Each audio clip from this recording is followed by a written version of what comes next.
带去读唐诗。开机，作者柳宗元。诗篇：久违三所类，情史难以得。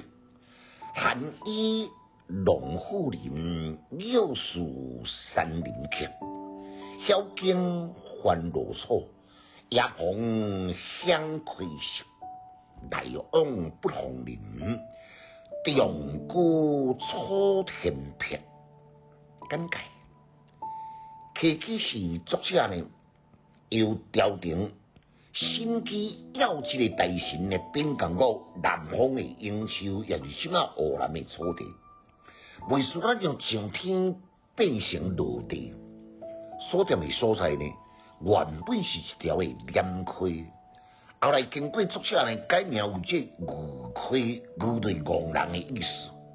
10年如一日，一直拢住伫这个所在，就是因为溪澗清澈，山明水秀，赋予创作的灵感，所以10年的岁月积沙成塔，写600几篇山水游记，甲寓言的小品，深受后人来赞赏为文学的佳作。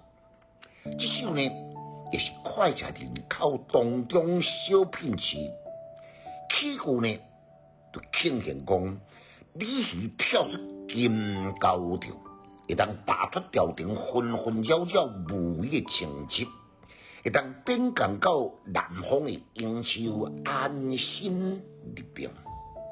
鱼溪清流，天一生水，心寒此地，时时刻刻拢会甲大地的产能来为人。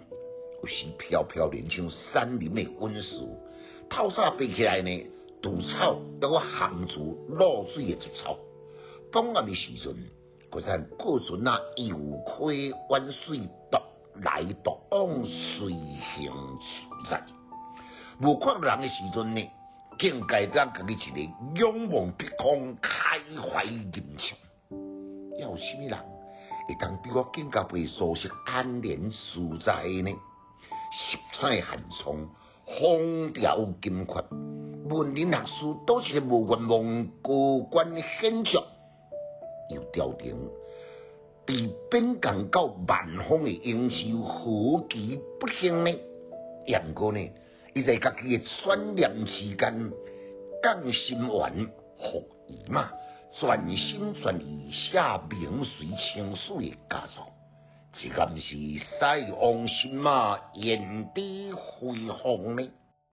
读诗的囡仔袂学歹，有气质，够文采。